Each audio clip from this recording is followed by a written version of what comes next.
जय माँ भवानी, सीताराम आप सभी को। तो कैसे हैं आप सभी? आशा करते हैं कि आप सभी अच्छे होंगे, स्वस्थ होंगे और मस्त होंगे।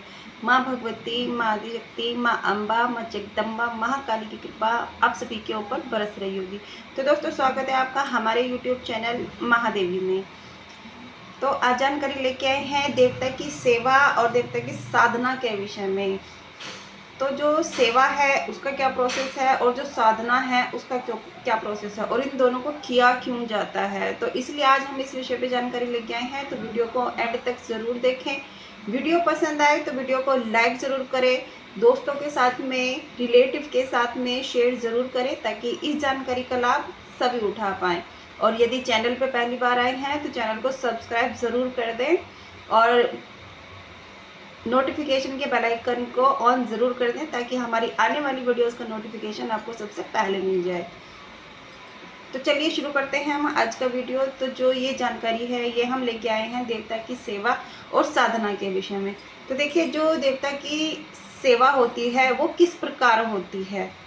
जब आप किसी भी देवता की सेवा उठाते हैं, मान लिया आप महाकाली की सेवा उठा रहे हैं, या फिर आप भैरव जी की सेवा उठा रहे हैं, या फिर आप माँ दुर्गा की सेवा उठा रहे हैं, या फिर आप हनुमान जी की सेवा उठा रहे हैं, तो सेवा का मतलब होता है कि पूर्ण भाव से, पूर्ण प्रेम से, पूर्ण समर्पण के साथ आप उस देवता की सेवा कर रहे हैं। सेवा यानी कि या तो आप उनके मंदिर जा रहे हैं, या फिर आप उनको चोला चढ़ा रहे हैं, आप उनको भोग लगा रहे हैं, ठीक है।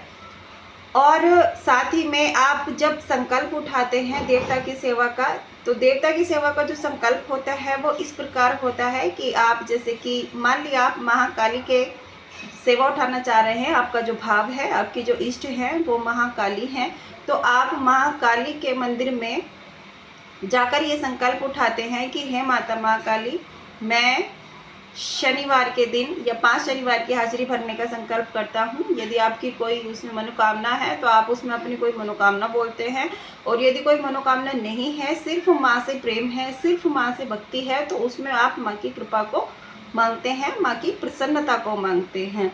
तो ये होती है सेवा। उस सेवा में आप क्या कर सकते हैं, यदि आपका प्रेम महाकाली से जुड़ा हुआ है, आपका प्रेम माता काली के माता काली की तरफ आपकी भक्ति ज़्यादा है, तो आप उस तरफ जो है मंदिर में जाकर ऐसे संकल्प ले सकते हैं। या तो आप 5, 7, 11, 21, 51 इस तरीके की हाजिरी का संकल्प ले सकते हैं। दूसरा, आप उनको भोग लगा सकते हैं। भोग जैसे कि जो माँ काली के जो प्रिय भोग हैं वो है जैसे अनार का जूस और काले गुलाब जामुन, ठीक है, मीठा पान, पेड़ा, लौंग, बताशे, इस तरीके का भोग आप माँ भगवती को लगा सकते हैं। आप इसमें से कोई भी एक भोग सेलेक्ट करके माँ के मंदिर में हर शनिवार को ले जाकर यदि माँ को भोग लगाते हैं, प्रेम पूर्वक भोग लगाते हैं, तो माँ आपके ऊपर कृपा करती ही करती है। और आप सेवा में जैसे चोला चढ़ा दिया, चुन्नी चढ़ा दी, या फिर श्रृंगार चढ़ाया माँ को, सिंदूर अर्पित किया माँ को, तो ये सारी चीज़ें, माँ का स्नान, श्रृंगार, ये सारी चीज़ें जो होती हैं ये माँ की सेवा में आती हैं। ये देवी या देवता की सेवा के अंदर आती हैं कि जब आप किसी देवी या देवता की सेवा कर रहे होते हैं तो ये उसके अंदर आती हैं। वहीं जब आप किसी देवता की साधना कर रहे होते हैं, देखिए, जब आप किसी भी देवी या देवता की सेवा उठाते हैं तो उसमें आपको किसी भी गुरु की आवश्यकता नहीं होती है।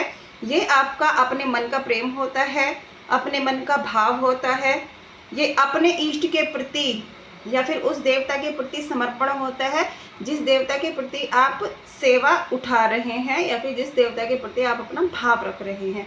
तो इसमें आपको गुरुओं की आवश्यकता नहीं पड़ती है, तो इसको आप बिना गुरुओं के भी अपने मन से कर सकते हैं। वहीं यदि आप कोई साधना उठाते हैं, ठीक है, साधना एक शुभ मुहूर्त में उठाई जाती है, शुभ दिन में उठाई जाती है, और ये साधना गुरु के सानिध्य में ही उठाई जाती है, क्योंकि जो साधना होती है उसमें एक देवता का मंत्र होता है, मंत्र की अवधि होती है, मंत्र का नियम होता है।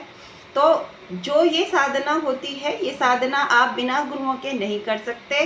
तो जब आप किसी भी मंत्र की साधना करते हैं, पहले उस मंत्र की अवधि को आपको साधना होता है, उसमें आपको नियमों के साथ में खुद को भी साधना होता है, मंत्र को भी साधना होता है, उसमें आपको निरंतर मंत्रों का जप करना होता है, नियम से करना होता है।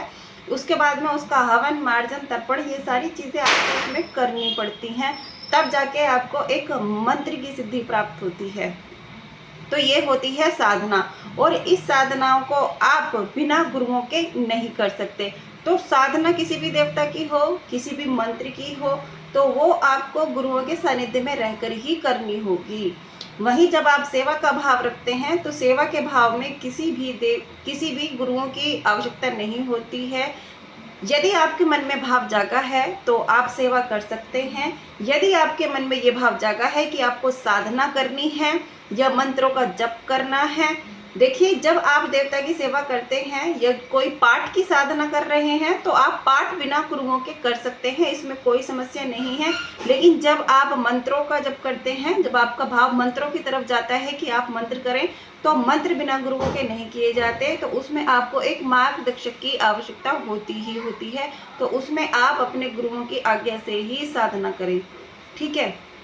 तो ये था देवता की सेवा और साधना में अंतर। तो आशा करते हैं कि आपको ये बात समझ में आई होगी और हमारी ये वीडियो आपको पसंद आई होगी।